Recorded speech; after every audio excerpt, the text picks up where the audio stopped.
200, 300,000 pounds. Metal, fuel, luggage, people. 300 people sitting in rows, reading magazines, eating peanuts, complaining about the person in front of them, reclining their seat. And the whole thing, all of it, is just hanging there, in the air, moving through nothing but air, which, as you well know, you can wave your hand right through without much trouble. You are sitting there at 35,000 feet, eating a little bag of pretzels, and between you and the ground there is nothing. 6 miles of nothing. The thing holding you up is not a cable.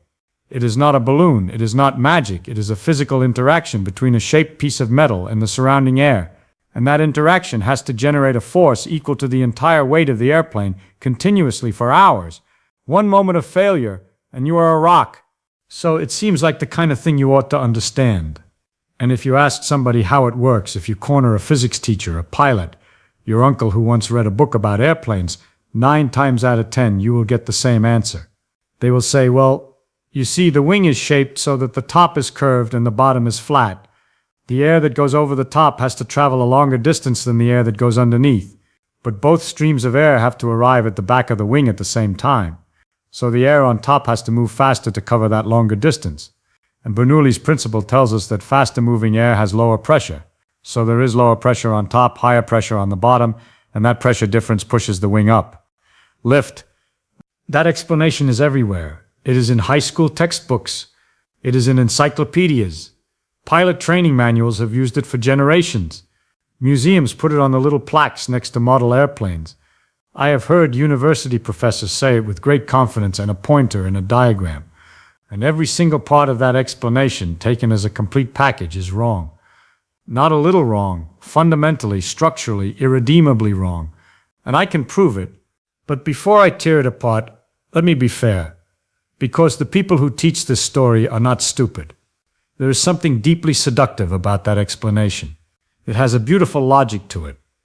Air splits at the leading edge. One path is longer than the other. The longer path means faster speed. Faster speed means lower pressure. Lower pressure means lift. Each step seems to follow inevitably from the one before. It is a chain of reasoning that feels almost airtight. And that is exactly why it has survived for so long.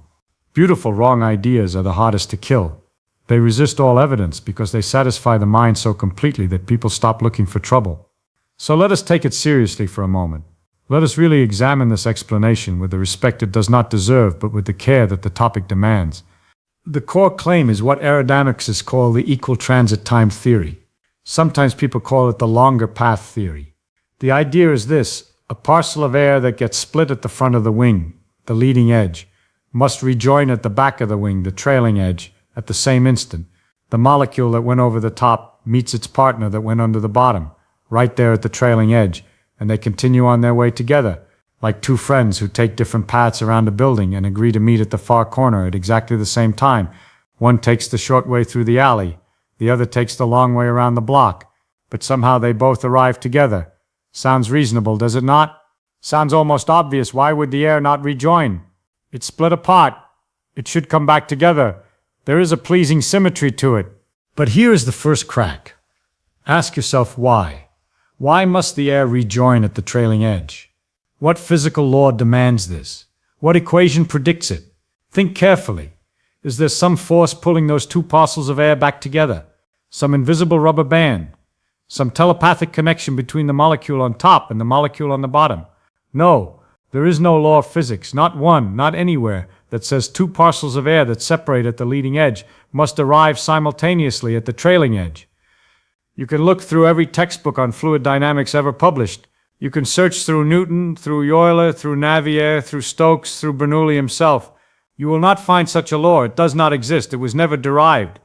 It was never proven. It was assumed. Somebody somewhere thought it sounded right and wrote it down, and then everybody copied it. And this is not a minor quibble. This is not me being pedantic about the edges. This is the foundation of the entire explanation. And everything that follows, the faster speed on top, the lower pressure, the calculated value of the lift, all of it depends entirely on this one assumption. Pull out this one brick and the whole building collapses. And the brick is made of air. Now somebody might say, all right, fine, maybe there is no strict law, but maybe it is approximately true. Maybe In practice, even if there is no law commanding it, the air just happens to rejoin roughly at the trailing edge. Some things in nature are like that. Things settle into patterns without being forced into them. So people have tested this. You can do it yourself if you have a wind tunnel and some smoke. Or you can look at computational simulations that solve the actual equations of fluid flow. You release two streams of air side by side at the leading edge, one going over the top, one going under the bottom, and you track them to see where they are when they reach the trailing edge. What you find is striking. The air over the top does not just barely beat the air underneath. It arrives dramatically sooner. The parcel that went over the top is already long gone, well past the trailing edge by the time its partner from the bottom surface finally shows up. The velocity over the top of a real wing at a real angle of attack is far, far higher than the equal transit time theory predicts. The two parcels do not rejoin. They are not even close. They are not in the same zip code. So the very first premise, equal transit time, is not just wrong. It is spectacularly wrong. It is wrong by a large, measurable, embarrassing margin. But it gets worse. The explanation relies on the wing having a longer curved top surface and a shorter flat bottom. That is how you get the path length difference that supposedly drives everything. So consider a symmetric airfoil. A wing whose cross-section is perfectly symmetric, same shape on top and bottom, same curvature, same path length. According to the equal transit time theory, this wing should produce exactly zero lift. No path length difference, no speed difference, no pressure difference, no lift. Except symmetric airfoils fly beautifully. They generate plenty of lift. You tilt them a little bit, give them what we call an angle of attack, and up they go. You can watch them in a wind tunnel. You can fly an airplane with symmetric wings. The theory says it is impossible. The wing says otherwise. And it gets even worse still. Airplanes can fly upside down. Aerobatic pilots do it all the time. They roll the airplane inverted and just keep going. When the plane is upside down, the curved surface is now pointing toward the ground and the flatter surface is on top. According to the equal transit time theory, the lift should now push the airplane downward into the ground faster. But of course the plane flies perfectly well upside down. The pilot adjusts the angle and everything works. The theory predicts the opposite of what happens. That is about as wrong as a theory can get. Or think about a paper airplane. A flat sheet of paper folded into a dart. There is no curve on top. There is no curve on bottom. The top and the bottom are the same surface. Same shape, same length, same everything. Where is your path length difference? There is none. Yet paper airplanes fly. Every child knows this.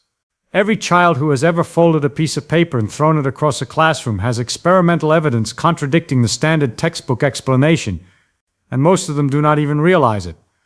So the equal transit time theory fails in at least 4 completely independent ways. The premise of equal transit has no physical basis. The predicted velocity is far too low. Symmetric airfoils contradict it. Inverted flight contradicts it. That is not a theory with some rough edges that need sanding. That is a theory that has been demolished. And while we are demolishing things, let me address another famous claim that you hear at dinner parties. According to the laws of physics, a bumblebee should not be able to fly.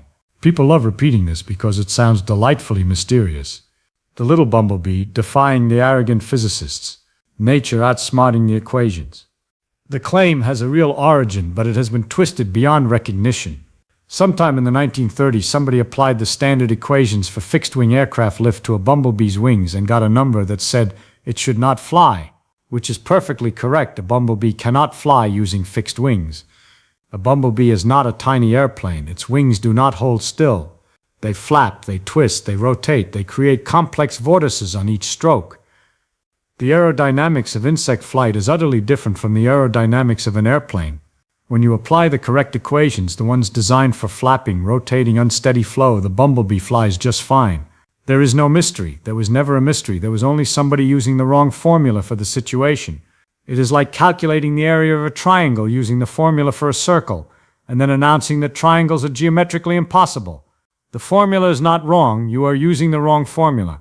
Both myths, the airplane one and the bumblebee one, spring from the same era, taking a simplified model too seriously and then blaming physics when reality disagrees with the simplification. Physics is not wrong. Your model was too simple. Now I want to be careful about one thing, because people sometimes make the opposite mistake. They hear that the equal transit time explanation is wrong, and they conclude that Bernoulli's equation must be wrong. That is not the case. Bernoulli's equation is a perfectly valid piece of physics. It relates pressure and velocity in a flowing fluid. And if you know the velocity distribution around a wing, Bernoulli will correctly give you the pressure, and from the pressure you can correctly compute the lift. The equation is fine. The problem is not Bernoulli. The problem is the equal transit time assumption, which people use to guess the velocity. And the guess is wrong. Way wrong. Bernoulli is innocent. Equal transit time is the criminal. They should not be charged together. All right, so if the standard explanation is wrong, what is actually going on? How does a wing really produce lift? Let us build it from scratch. Forget wings for a moment. Forget Bernoulli. Forget curves and paths and everything you were taught. Start from the most basic physical principle I can think of. Newton's third law: you push something, it pushes you back. Action and reaction, equal and opposite. You have done this experiment yourself, I guarantee it. You are riding in a car on the highway. You stick your hand out the window. You flatten your hand so it is parallel to the road. Not much happens. A little bit of drag maybe, the air pushing your hand backward. But the air flows over your hand and under your hand pretty smoothly, and there is no force pushing you up or down. But now tilt the front edge of your hand up. Just a few degrees. Immediately you feel a powerful force shoving your hand upward. It is startling how strong it is. You have to fight it with your muscles to keep your hand steady. What happened? Your hand, tilted at an angle to the oncoming air, is deflecting that air downward. The leading edge catches the airstream and redirects it so it leaves your hand moving more downward than it was before. Newton says if you push air down, the air pushes you up. That is lift. At the most fundamental level, that is all lift is. A wing deflects air downward and the reaction force pushes the wing upward. But let me be more specific, because deflecting air downward might sound vague. What I mean is this: before the wing arrives, the air ahead of it is basically still or moving horizontally with the general wind. After the wing passes, the air behind it is moving distinctly downward. This is called downwash. You can measure it. You can see it in smoke trails behind a wing in a wind tunnel. Behind every airplane in flight there is a sheet of air moving downward, and the total downward momentum of that air per unit time is exactly equal to the weight of the airplane. It has to be. Conservation of momentum demands it. The airplane pushes air down with a force equal to its weight, and the air pushes the airplane up with an equal and opposite force. If you watch a large airplane fly low over a lake, you can sometimes see the downwash disturbing the surface of the water. This is why the angle of attack is so crucial. The angle of attack is the angle between the wing's chord line, roughly from leading edge to trailing edge, and the direction of the oncoming air. Increase the angle, deflect more air downward, get more lift. Decrease it, deflect less, get less lift. It works for flat plates, for curved wings, for symmetric wings, for your hand out the window. It even works for inverted flight, because the pilot adjusts the angle of attack so the wing still deflects air downward even though the plane is upside down. The shape of the wing helps, certainly. A well-designed curved airfoil is much more efficient than a flat plate. It generates more lift for less drag at a given angle. But the fundamental mechanism is always the same: deflect air downward, get pushed up. There is also a maximum. You cannot keep tilting the wing steeper and steeper and getting more and more lift forever. At some critical angle, typically around 15 to 20 degrees for most airfoils, the smooth flow over the top of the wing can no longer follow the surface. It detaches, it separates. The smooth attached flow is replaced by a turbulent, chaotic mess. The lift drops precipitously, and the drag shoots up. This is called a stall. It is what happens when a pilot pulls back too hard on the controls. The wing exceeds its critical angle, the flow separates, and instead of a nice smooth pressure distribution, you get chaos. This is dangerous, obviously, and pilots spend a lot of time learning to recognize and recover from stalls. This Newtonian picture is correct and important, but it is incomplete in a way that matters. And I should mention something interesting here. When the Wright brothers were working out how to build their airplane in the early 1900s, they did not have Prandtl's boundary layer theory.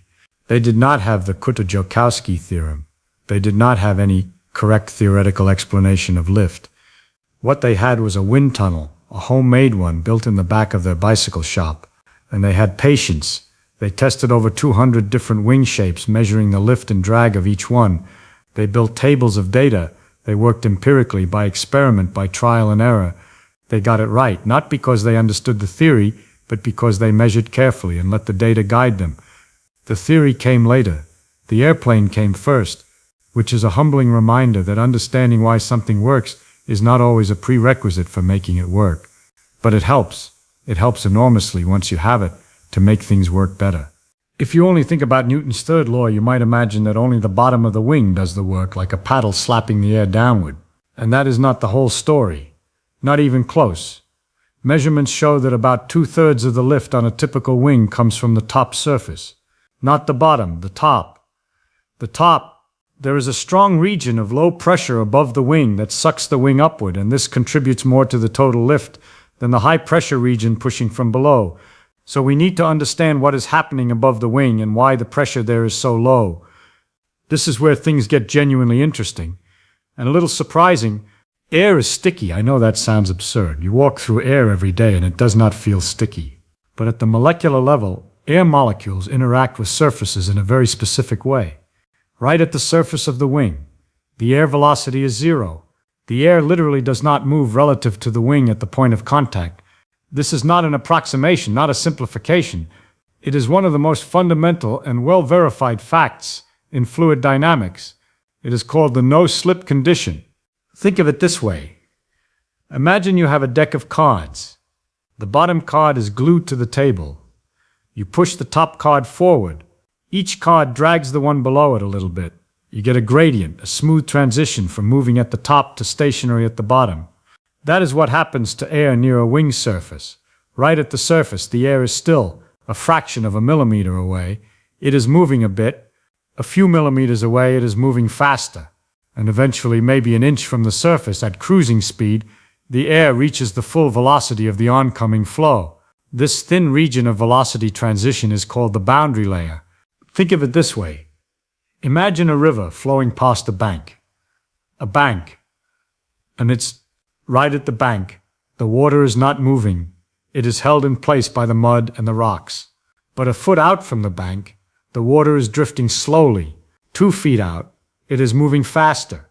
In the middle of the river, it is flowing at full speed.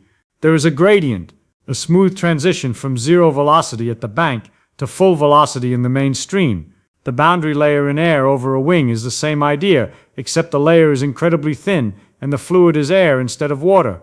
The boundary layer on an airplane wing at cruising speed is astonishingly thin, less than an inch in most places, sometimes just a few millimeters near the leading edge.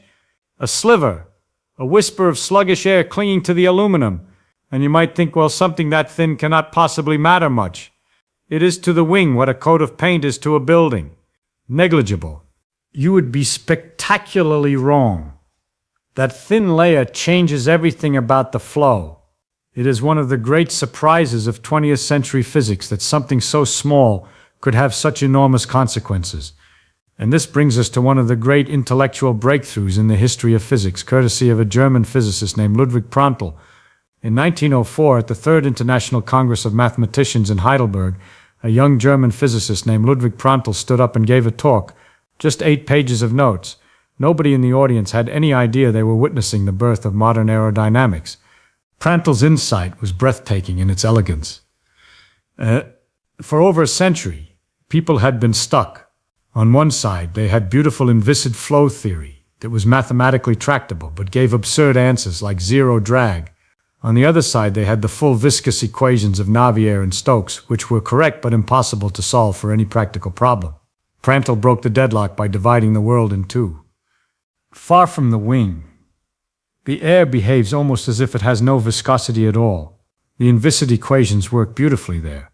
But very close to the surface, in that thin boundary layer, viscosity dominates, and you must account for it. The equations in the boundary layer are simpler than the full Navier-Stokes equations because the layer is so thin. By solving the boundary layer equations near the surface and the inviscid equations everywhere else, and stitching the two solutions together, you can get answers that match reality. 8 pages, and it opened up the entire field.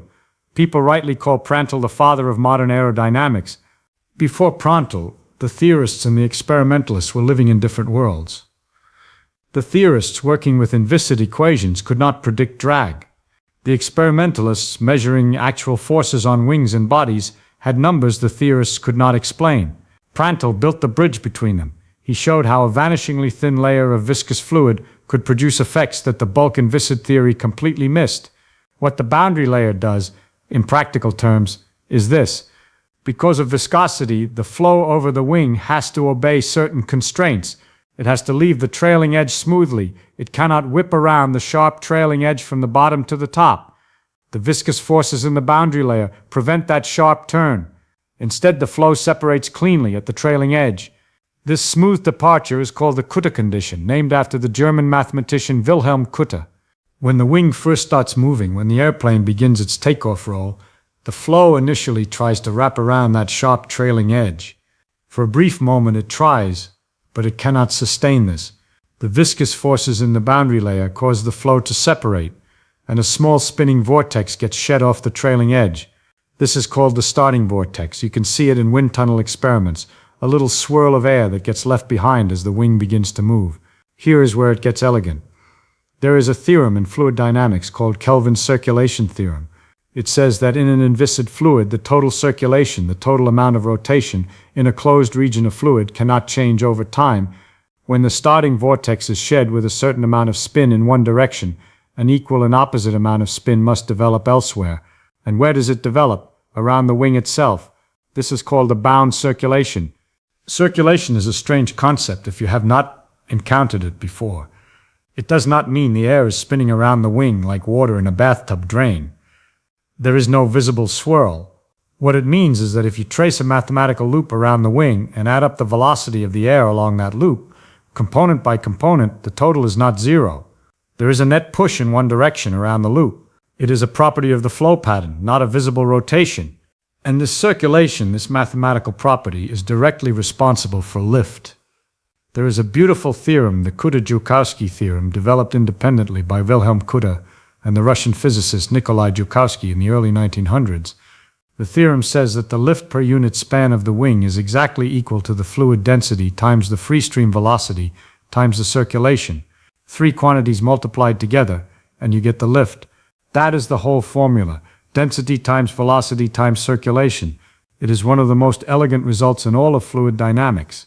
If you know the circulation, you know the lift. If you know the lift, you know the circulation. They are locked together by this simple, exact relationship. What makes this remarkable is how universal it is. The theorem does not care about the specific shape of the airfoil. It does not care whether the wing is thick or thin, curved or symmetric.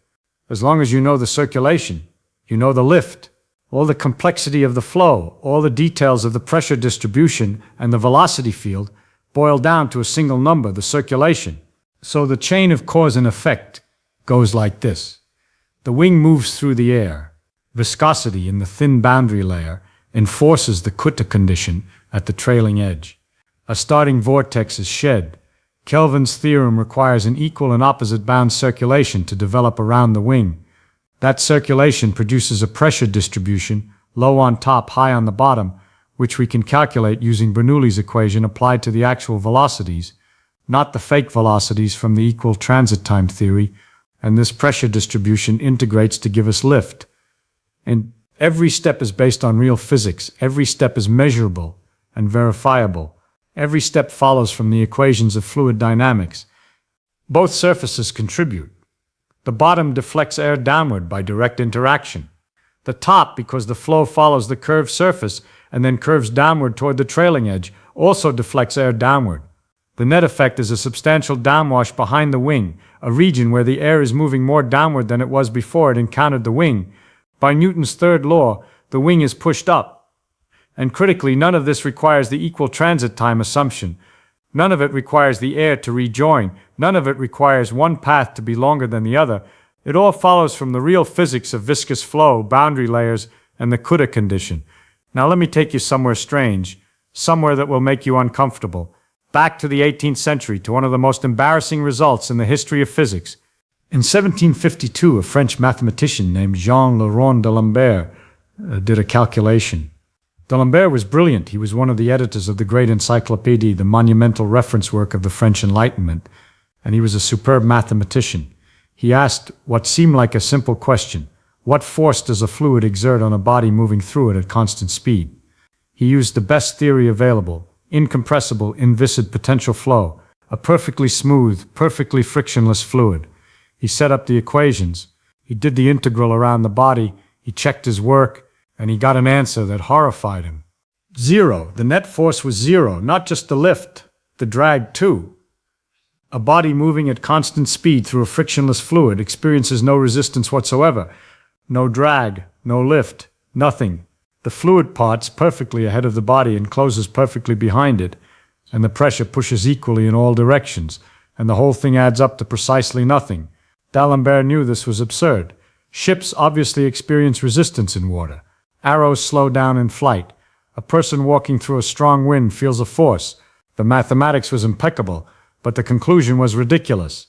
He published the result and said with admirable honesty that he would leave the resolution of this paradox to future geometers, and it took 150 years to find the answer.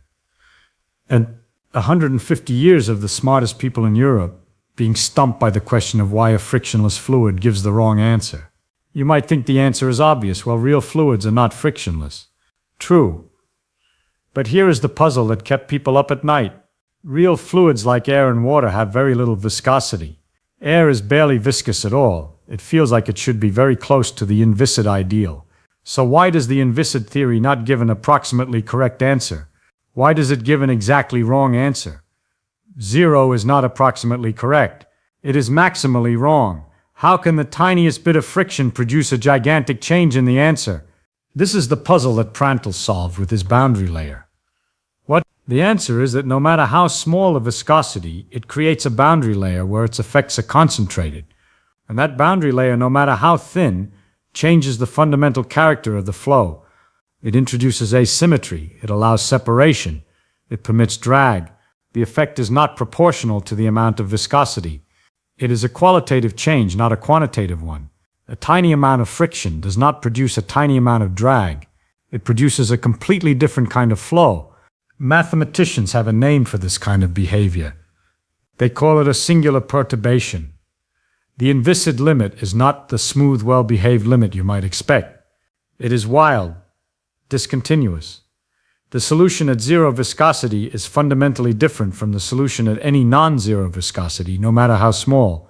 It is as if you are walking along a smooth path, and suddenly there is a cliff. You cannot tiptoe up to frictionless flow. You fall off the edge. This is the part that I find genuinely wonderful, the part that gives me the chills when I think about it.